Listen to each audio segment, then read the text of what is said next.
Every young girl has a dream of seeing their favorite pop artist in concert and to be part of something so extravagant and memorable, especially when you spend the time to get good grades at school. To be with your friends having a raucous time, singing your favorite songs, dancing your favorite dances, and building memories that will last a lifetime. That is unless your name is Riley and your father's name is Cooper. Cooper is a Philadelphia firefighter, and Riley is his daughter. Riley and her father Cooper arrive outside the stadium for Lady Raven's newest concert. Lady Raven is all the rage with being this universe's Taylor Swift. Cooper and Riley make their way to their seats, taking in the larger-than-life atmosphere and bustle of the concert-goers. As Riley becomes submerged in the experience, Cooper dismisses himself to the restroom. Cooper learns from a vendor named Jamie that the FBI plans to catch a serial killer known as the Butcher, after noticing an exceptionally high police presence around the venue. Cooper then learns the FBI learned the Butcher will be in attendance, and the concert has been set up to be a trap. Cooper arrives at the bathroom and enters the stall. It is then revealed Cooper himself is the Butcher, secretly checking footage on his phone of his latest captive victim, Spencer, who is trapped in a basement. Cooper passes a charisma skill check to steal Jamie's ID card and learns the passphrase that will help identify him as an employee. After Cooper sets up the pieces on his side of the chessboard, that's when the game begins. All right, welcome back, welcome back. Today, I'm going to be doing a review on Trap. Yep, that's right, that's right. It's directed by M. Night Shyamalan. First and foremost, if you're a fan of his, you're going to love this movie. If you hate his movies, most likely you're going to hate this one too. But if you're a fan of crime thrillers, most likely you're going to enjoy this movie somewhat. So it's an enjoyable, tame experience. It's an original idea with plenty of potential, but it could also be like a standalone film. I believe it made back twice its budget, so there could easily be talks for a sequel, but then, a sequel could potentially ruin the magic that was Trap, or that is Trap. So after watching it, it did stick with me, and there's plenty of rewatchability because I actually can't wait for it to come to streaming so I can watch it again. Another one. And then, so one of the things I truly enjoyed about it was it had an effective cinematography. The framing, the camera angles, the perspective, it really helped add that level of anxiety and tension and suspense that was really needed with this movie. There's similar camera angles, like if you've seen Old or Knock at the Cabin, like Old when they're starting to go a little crazy, and then there's those shots where it's like switching back and forth and it's just kind of like blurring out the back and creates like a claustrophobic effect. Similar shots here. Just like Knock at the Cabin at the beginning when Dave Bautista's talking to the little girl, just how it's shot, it's so like makes you uneasy, like there's something to come, or it just helps with that anxiety aspect. It did have a big budget look, so it could have easily been like a popcorn flick, which it somewhat is, but it didn't compromise on the charm, or it doesn't feel like a soulless cash grab, which is a bonus in my opinion. Because like one scene that really stuck out to me as far as like with the cinematography and what I was talking about is like those camera angles. There's like the depth effect that he uses. There's one scene where Cooper's like rushing through this corridor at the concert, and he keeps running into this woman named Jody's mom. And her daughter and his daughter Riley like had a fallout or something to where Jody ditched Riley for the concert, and Riley's a little hurt about it, but the mom keeps bugging Cooper about like, oh, we got to get the girls together and this and that, and you can tell he's already that paranoia set in, and that anxiety is like really starting to show. And you can tell he's like, whenever you have a conversation with somebody and you're wanting it to end, or you're like in the rush of doing something and you're just like, and you're just wanting it to end. It has that, but it's like more so he's not in a rush to do something, he's in a rush not to get caught by the police. So it really adds to that anxiety, because her keeping him held up, and you're just like, oh my god, dude, you got to get to moving, you got to figure this out. So if anything, it's the strength of the movie, because it has this atmosphere and it's like hype, but like tense, tight, and chaotic with how the concert is, and it seems like it'd be like a big spectacle, but with how well Shyamalan like creates that anxiety, it feels like everything's just collapsing on Cooper, who is Josh Hartnett's character, as the film progresses. And another thing that I liked is likable characters. They were all likable characters, except for, and I think we can all agree that have seen it, except for Lady Raven. My good God, man, she was not that good in my opinion. Got him! Got him! But we'll get to that in a little bit. Another thing that like I loved about this film, and it was the main reason why I wanted to see it, was Josh Hartnett. What?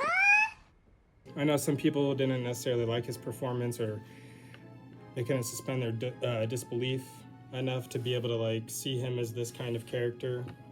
Really, nigga? But me personally, I was hypnotized by his performance and the way he was just able to come across as like a loving, devoted dad, but then he like exposes some of his tricks to get through the concert and to like try to escape, and just his switching back and forth. It's really impressive. And like I've been saying, it seems like we're in the era of heartthrobs becoming unhinged madmen in horror movies. Wait for it. Here it comes. Almost there. Which, you know, I'm here for it. But yeah, the way that Josh Hartnett can display like the anxiety and the paranoia while also like trying to keep it together to where it's like, oh, nobody's gonna find out. It's like when you get to peek behind the mask, it's like, what do I want to say here?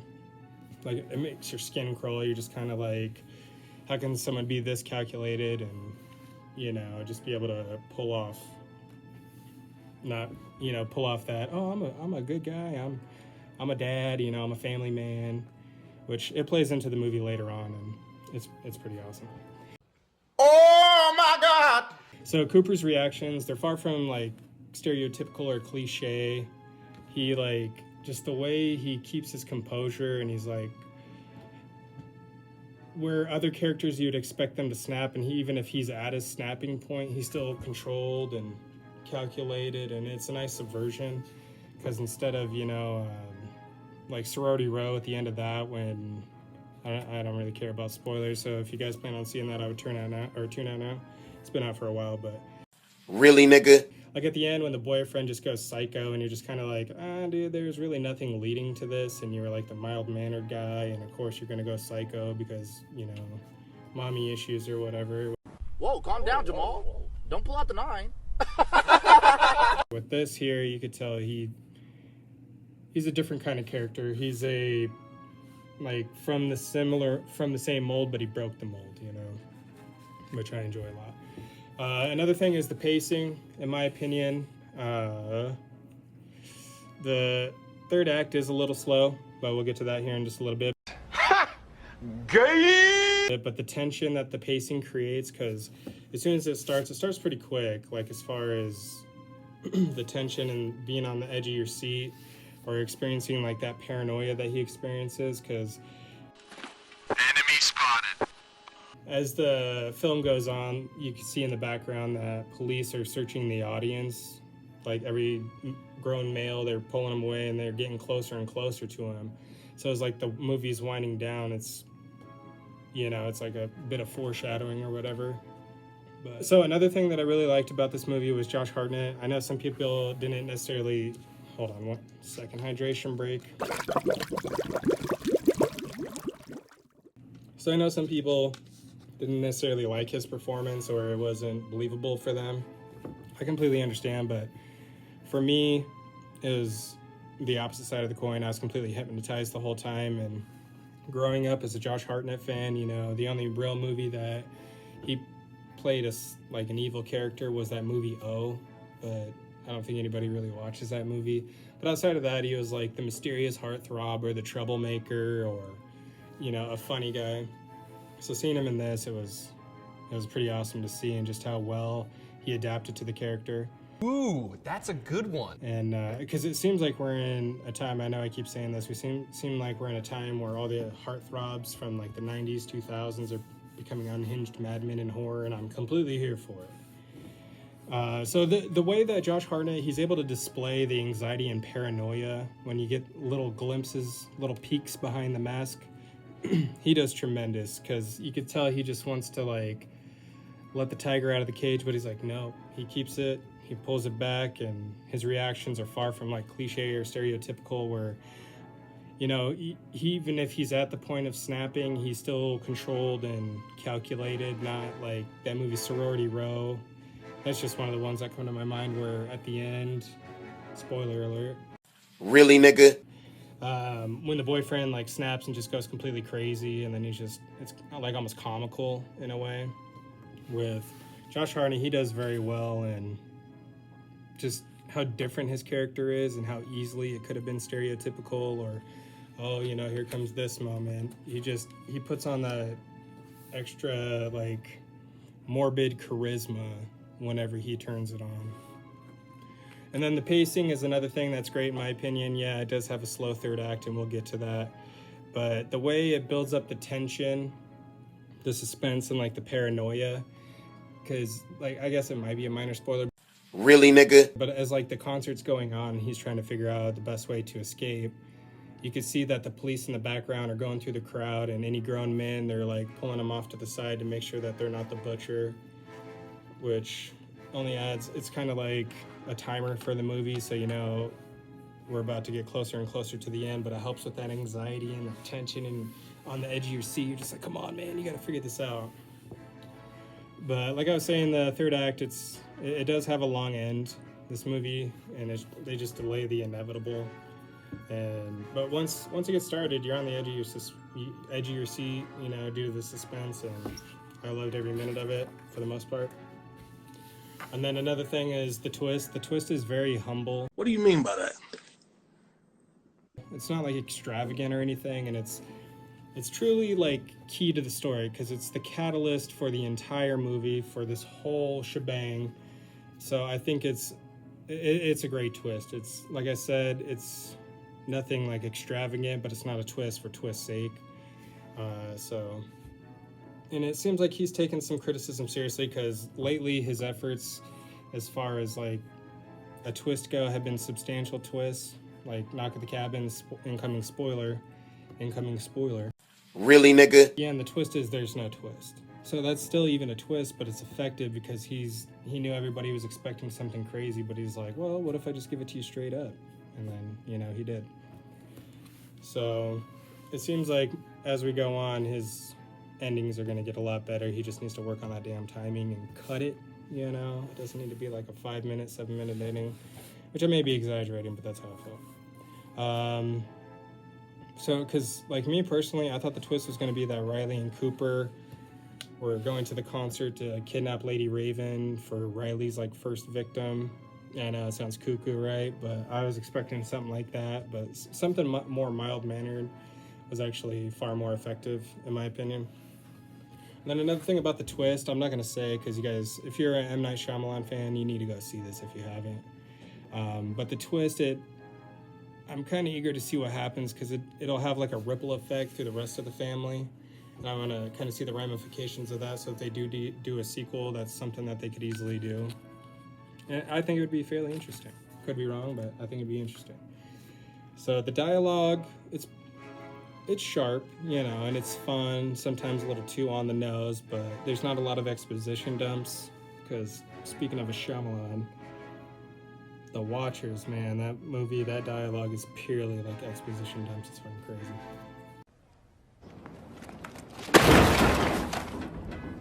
But anyway, and then like the conversations between Riley and Cooper, they have this awkwardness that feels like authentic and genuine. So there's that believability there. And then Riley also, like, how she's a fan of Lady Raven, obviously, and how well she does it seeming like an actual fan is truly impressive, because you believe her. You're like, oh, dang.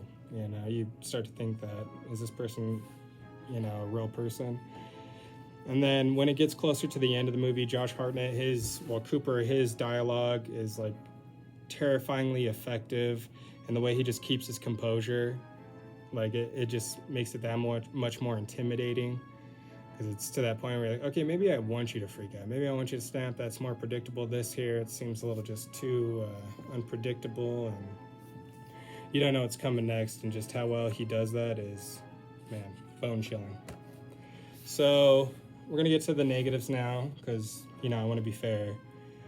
So first and foremost, it is a PG-13 movie. What? Bro, what are you talking about, man? So it's gonna have some handicaps. It handicaps Cooper's character, and it feels a little restricted at times, but it is a reliable crime thriller. So if you're looking for that aspect, I think you're gonna be surprisingly pleased. And then I know I just was bragging about the pacing, but the pacing, like I said, in the third part of the film, jeez, I can't remember, the end of the film, we'll just say that. The third act, jeez, there we go. It didn't ruin it for me, but I could understand how people would lose interest, and this is the moment where it all needs to come together. It needs to be solid, and when the people leave the theater, it's going to stick with them and have a like, oh man, I want to rewatch that. But with the ending being a little too long, I can see people not enjoying it enough to rewatch it, and the ending could most likely be why. And then another thing about the ending is there's like too many false finishes. There's one that got me, the initial one. Got him! Got him! And then after that, it was just kind of like almost comical with how much Cooper got away with. And the more it drags on, the less effective it becomes, in my personal opinion. Like I said, it didn't ruin it for me, but if they were to tighten up that ending, I think it'd be far more effective, and a lot more people would enjoy it. Because I would say this movie is definitely on the level of like Knock at the Cabin or The Visit. So it's not like extremely gory or anything, or there's really not a lot of violence, but the way it's put together is extremely effective. And then another thing I didn't like was Lady Raven. I'm sorry, I know it's Shyamalan's daughter, Salika, I think. But the nepotism is far too obvious here. Hollywood just seems like it's becoming one big dysfunctional family tree. 1 second. Hydration break.